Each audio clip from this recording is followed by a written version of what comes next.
present Austin Faith Dialogue, brought to you by the Austin Metropolitan Ministries. In the weeks ahead, you will see these and other programs by various denominations.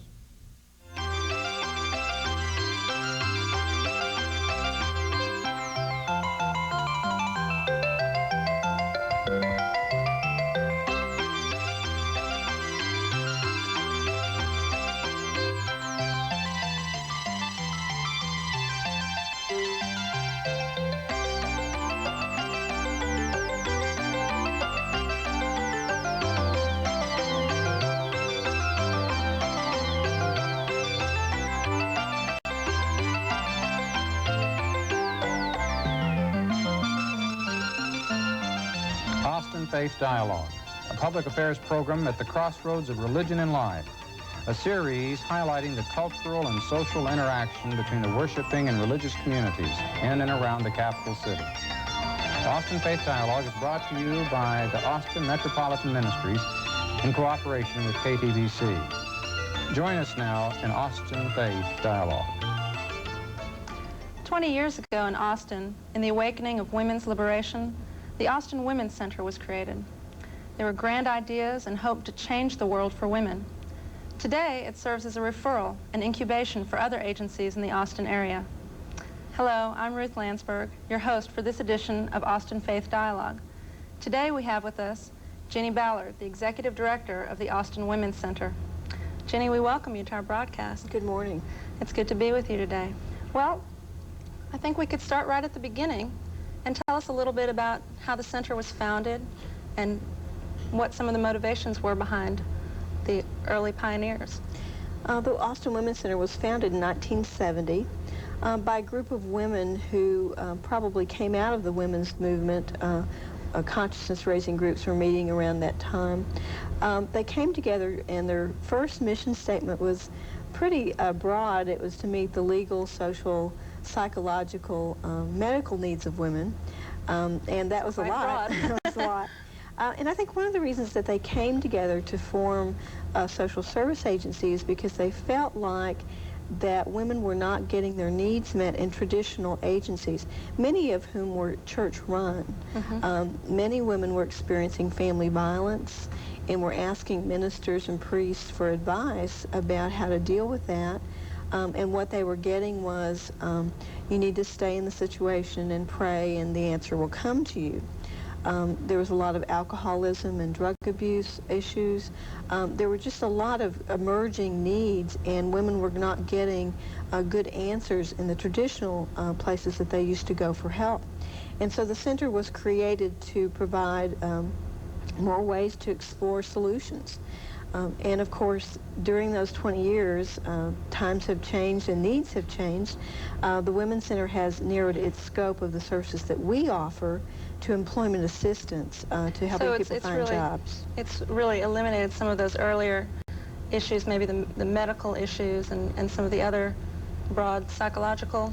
Well, we didn't eliminate them. What we did is we act as an incubator for other nonprofits. I see. The Center for Battered Women, the Austin Rape Crisis Center, the Austin Family House, which is a residential treatment center for chemically dependent women and their children. And these grew out from the Women's Center? That's right. They started as a need.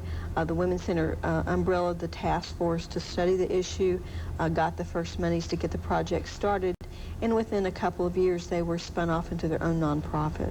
So now there's at least 3 agencies that you've named that have already spun off. That's right. And they're independent agencies. Are they overseen by the Austin Women's Center at this time? No, they're their own nonprofits. How's the Women's Center changed its own focus? How is it narrowing down currently? Well, one of the things that the board of directors, the staff and volunteers and clients identified in 1977 is that of all of the needs that women and men would come in with, economic empowerment was the one that overrode everything. That was, the poorer you were, the more it intensified every other problem that you had.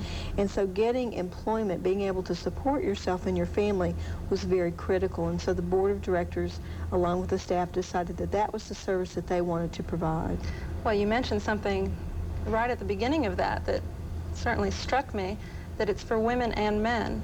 It's a it's not clear from the name, the Austin Women's Center, that it also serves men. Tell me how it came to serve men. And The first 6 months the center was open, it was really a center for women. But within that 6-month period, there were a lot of needs that were recognized that were not particular to women. A lot of issues about reproductive freedom, about psychological needs, really were more family or societal issues, and they included men. So within the first 6 months of the center's existence, men were coming in for groups and services also. so today it's running primarily for women and partly for men. Is it about 50-50? Well, since we get public monies, we're funded by, state and federal and local dollars. Yes. We don't practice discrimination. We don't want to, but it's another incentive not to. So the services are for everyone who needs them, regardless of gender. In some programs we have, the mix may be 40% men and 60% women. In others, they may be almost all women. It just depends on what the program is. So who are the people who are coming to your programs primarily? Well, the target populations, that is the populations that we have specific programs to serve this year, 1991, are older workers, that is workers who are 55 and older and want to go back into the labor force, or they may be dislocated workers, they may have been laid off unexpectedly. We serve displaced homemakers, women who find themselves either through divorce, a death of a spouse, or disablement of a spouse needing to go back to work. Sometimes never have had work before. We're certainly seeing a rising trend in this with the changes in the national economy and also with the rising divorce rate. So it used to be in our society that you would pretty much get a job with one company and stay there until you retired. Now that's not the case, and that trend has really quickened in the last 10 years. The literature tells us now that adults can expect to change careers 3 times, not just companies, but career fields 3 times. that's quite substantial, and that brings us back to what you said is the main purpose of the center right now is the employment issues. And tell me a little bit about the program. If I were in need of assistance in focusing myself and my abilities for a career, how would I go about it? Well, the first step is to assess where you are, and we have what we call core workshops. They include skills assessment, possibly career change, resume writing, and interviewing skills. And those workshops help people narrow down what their situation is, whether they need to go to work immediately, if they want to switch careers and get additional training, if they want to shop around for a part-time job or something with flexible work hours. So that's really, you have to figure out where you are before you know where you're going to go. Is there a fee to attend such workshops? We have a sliding fee scale for the General Employment Assistance Program that serves anybody who needs a job or wants to come into the program. The Older Workers Program is funded through the Job Training Partnership Act monies, and that's funded through the Texas Department of Commerce. There are no fees for that particular program, but they must meet certain income requirements and residency requirements before they can enter that program. And so you get some of your funding from the state and some is from fees. Are there other major sources in the community? We have a contract with the city and the county to fund the General Employment Assistance Program. If someone is 150% of poverty or below, there are no fees charged. Usually if someone's working, then there are small fees charged. It's a real reasonable fee structure. We don't turn anybody away because of inability to pay, but the fees allow us to generate some income, and that allows us to offer more services to more people. And do you have a pretty large staff there? Do you have a lot of volunteers who come in and help you? Yes. We have 14 staff members currently, and we use over 100 volunteers. And volunteers are really the secret to the Austin Women's Center, especially when economic times get hard and it's hard to raise money or funding sources dry up. The volunteers have always gotten the Austin Women's Center through. Volunteers can teach classes, they can do clerical support work, administrative support. We have computer consultants. There's a whole variety of ways that volunteers can be involved. Wow. Well, if somebody wanted to get in touch with you, where can they find you? Well, we're located at 1700 South Lamar, And our phone number is 447-9666. And our hours are Monday through Friday from 9 to 5, except for Tuesday, and we're open till 8 p.m. in the evening. Those are quite accessible hours. You've mentioned several of the programs that have spun off into other agencies, and thinking about your employment programs, and I'm wondering if that itself might spin off to another agency and the focus again could change. How do you see the future of the center? Do you see it really evolving? Are you staying on track with your education of I think jobs? that employment assistance is probably a really needed and critical service for Austin-Travis County. We probably have about 60,000 unemployed people in Austin-Travis County, and it looks like we're in the midst of a fairly deep recession. And you know the difference between a recession and a depression. A recession is when your neighbor loses her job, and a depression is when you lose yours. And so depending on your viewpoint, we're either in a depression or recession.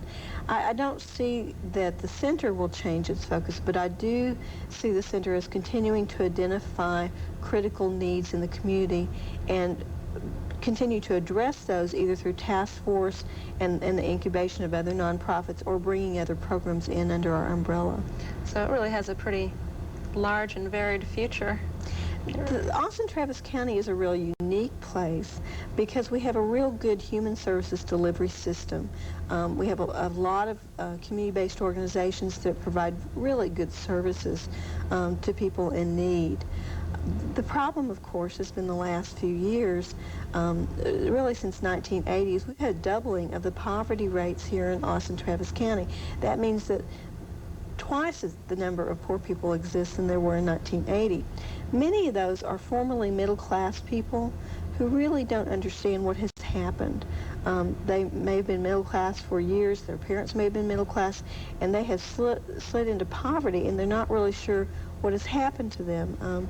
Opportunities in terms of employment have really diminished, especially for people who don't have college degrees or don't have real specific technical skills. So you really step in at that point and help them with their assessment of understanding where they are, and then I see that the program takes them further toward getting their jobs. We try to help them make a plan. If they need computer skills or if they need some technical training, helping them try to get into classes that can help them.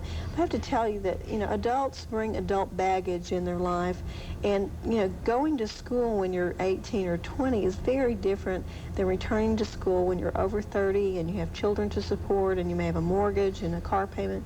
We're really talking about a completely different situation. We need short-term, you know, real specific technical skills training. The local community college does its best to address that need, but it's a very difficult situation. Very widespread now, it seems, in Austin. Yes. So tell me a little bit about how you got involved. What is your background that brings you to such a center here? Well, I attended the University of Texas School of Social Work and began working at the Women's Counseling and Resource Center about 1979. And I had been involved with my practicum at the School of Social Work with child welfare, and I'd worked at Lutheran Social Service of Texas in their unplanned pregnancy unit with unwed mothers. And so I have a real deep commitment to human services, probably because of my background. I'm Disciples of Christ, and it's a liberal Protestant church, but we were always taught that community service was very important. And when I was in school and I was kind of looking for something that appealed to me, human services was very important. And I'd done a lot of volunteer work, and I really think that I decided that it needed to be my vocation instead of my avocation. So there's really a deep link then between well, I believe between one's own spirituality and what you commit to your own community, and you've certainly made a career out of it. Do you find that there are other ways that your spirituality really connects up with what you're doing there at the center? Well, one of the things that's been real important in my life is the last 3 years as I've been involved in recovery programs, specifically 12-step programs. And so I've really begun to understand more about my own spirituality and how God works through my life and through other people's lives. And God is, you know, what it is to every person. I really believe that now. And I don't belong to any specific religious community, don't have a church home per se, but I work with a lot of churches in the course of being at the Women's Center, and I believe that they do excellent work. I mean, it really is a partnership with human service organizations. I mean, the first charities were started by churches. Yes, they were. And so there's a connection there that's very strong. How specifically does the Women's Center reach out to churches, or do the churches reach out? We really have a mutual relationship. In recruiting workers for our older worker program, the churches have been very important in getting the word out to the community that this resource is available. And then when we need to help a specific family or individual and the resources are short, we can turn to churches and ask them for support. So it's been a really wonderful relationship. And quite an old relationship, too. So there's a relationship now between the churches and organizations like yourself, social service agencies, and something with the government. There seems to be a relationship, maybe not between the government and the church, but certainly between the social service agencies and the government. Do you see that changing at all now with the new government in place in Texas? And well, you know, Texas has always lagged way behind in social services provision, always at the bottom of the list, you know, 49th or 50th. And, of course, we all have great hopes for Governor Richards and her administration. She, as a Travis County Commissioner, always demonstrated a real support for human services, really understands that preventing problems is so much cheaper than trying to solve problems once they get big. And so, of course, we have hope that the state of Texas is going to be a stronger partner in this relationship of human services delivery system. I don't think that the churches can do it by themselves. I know the human services agencies can't do it by themselves, and government can't do it by itself either. I mean, there really does have to be a working cooperative relationship. And I think that's really what may be different. I think that with this governor and her administration, that there may really come about a true partnership and everybody can do their part and solve some real chronic old problems that I think some people think are really unsolvable. so do you see any particular solutions that you think are very elegant going on right now with these sort of partnerships or networks here in Austin that are addressing some of these older concerns? Well, I think that it's going to come down to looking at each agency that provides services, looking at what populations are going to need. Sometimes the symptoms look like the problem, and in throwing money after a symptom isn't going to make any change. The reason that we have homeless is because we do not have enough affordable housing for them, and that's really the problem. The symptom are the people sleeping on the streets and needing services. And so if we just continue to serve the homeless, we're not going to make any difference. If we build the affordable housing units, then that will make the difference. And I really have high hopes that this partnership can begin identifying the true problems and then begin doing something different. That sounds pretty wonderful. I'm thinking back to your programs that you were describing to me earlier, that you must get some really interesting people coming through there, and I'm curious, do they really come from a broad base in the community, and are there any specific accomplishments that you could tell us about?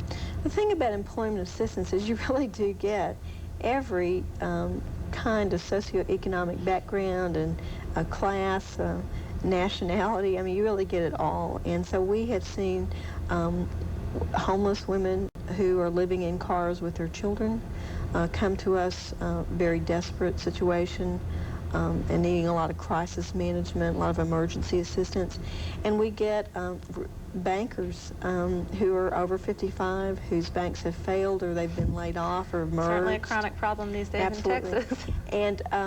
And they need a job, maybe not as desperately and don't need as much, emergency assistance as the homeless family, but certainly their self-esteem is very low. They have a lot to offer in the workplace, but they really do need to find where in the workplace they need to be. What are some of the special problems that you see faced by women who really don't have a work background? Women who maybe got married early and didn't develop a career base. Are these women coming back into the job services? It's real difficult. I always get real tickled because women come in and say, well, I've always worked in the home and taken care of my children, and I don't know how to do anything, which is just absolutely, for them, is the truth, but is not really the truth. So you help these women develop a resume of their skills. Right, because, you know, if you've worked in Girl Scouts, if you were president of the PTA, if you were active in your church, if you've raised children and run a home, you have a lot of skills that employers are looking for. So what we do is we help them identify the skills and put them into a resume and feel good about their volunteer service, and they can sell those skills once they feel good about them. And even beyond their volunteer services, probably their management of their home. Oh, it takes incredible skills to keep. You have budgeting, you know, you have scheduling. You just have to do a lot of things to run a household. So after a woman or man has come through your program, they've had some sort of an assessment of their skills, and they've had some sort of development and definition of what their skills are. Where do they go from there? Well, we have a job bank, and we get jobs from the state, the hospitals, the city, the county, and all private sectors. This is a service that we offer to employers. They can call us and list their job with us at no cost. And it's put into the job bank, and between 75 and 90 people a day come into the center to look at it. And so it really broadens the pool of applicants for the employer. And it also saves people a lot of time and money from running around every place putting in applications, because they can look and see what their qualifications are, what the salary is, what part of town it's in, and decide if it's the job for them. Do you have any follow-up that you pursue after there's some placement, after a woman or man has come through your job placement and they're sent off with all their new skills and their shiny resume to a new job? Do you see them again? We see them usually because they call us back and tell us what's happened, but we also do some regular program evaluation and follow-up. We have volunteers who call 50 people a month, random 50 people, to see when they came into the program and when they got a job. And what we found is about 40% of the clients who come to us have a job within 6 weeks, usually at a wage a little bit higher than average. And so we feel like that we are able to monitor our progress and our success, and they also get a chance to tell us what they liked about the program and what worked and what didn't. Well, that must be a pretty wonderful resource for you to have all these successful graduates. Yeah. And in thinking about the job experience here in Austin and the whole problem in the economy of Texas and its relationship to the national economy, do you consider that the national economy is really reflected, and the problems of women nationally in the U.S. are pretty well reflected here in Austin? This is a microcosm. I think so. Daycare is still an enormous problem.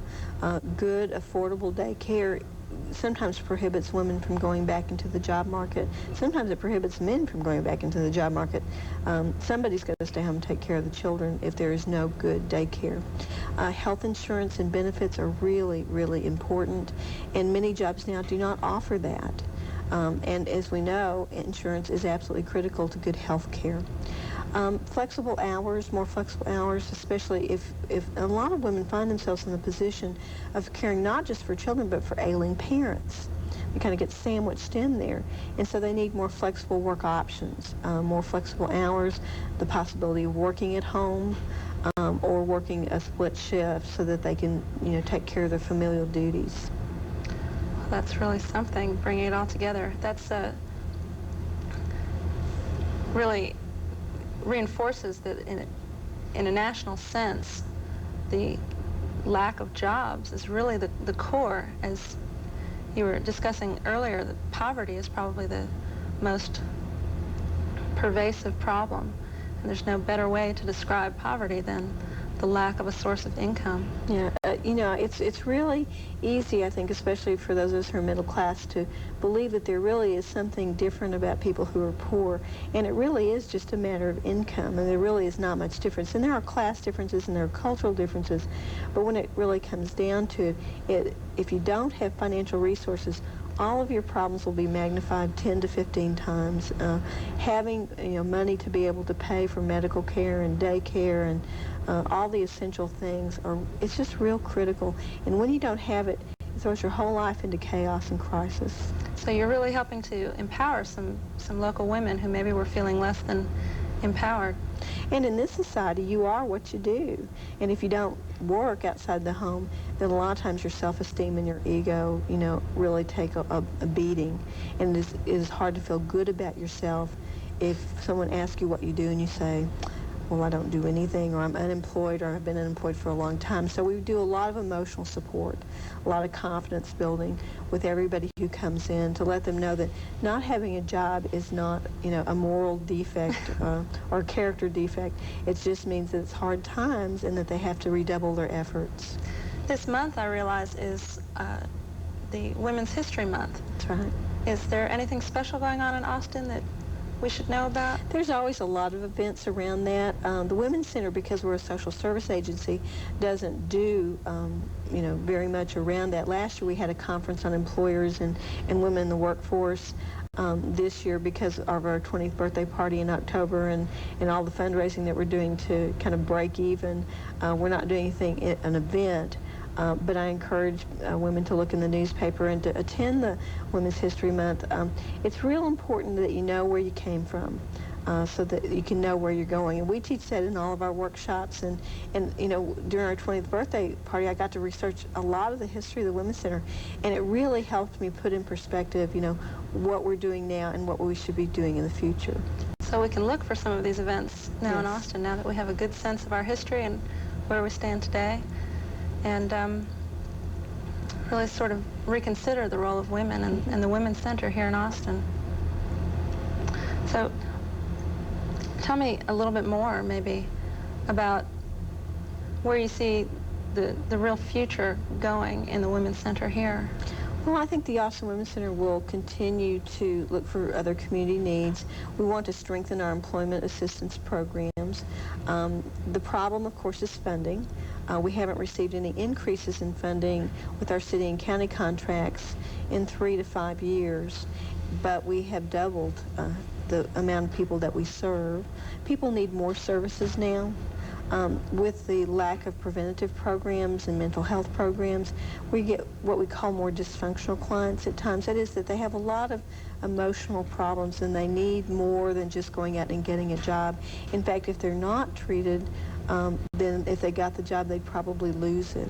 So what we're seeing is a chance now in Austin and in the 90s to bring together all of these different services, the government and the social service agencies like the Austin Women's Center, and of course, The churches. the churches. We can bring all of our churches in. And as we bring our discussion to an end, Jenny, I want to thank you for participating, and I want to invite all of our guests to join us again next week on Austin Faith Dialogue. And I'm Ruth Landsberg of Congregation Agudas Achim, and on behalf of Austin Metropolitan Ministries, I want to thank you for joining us.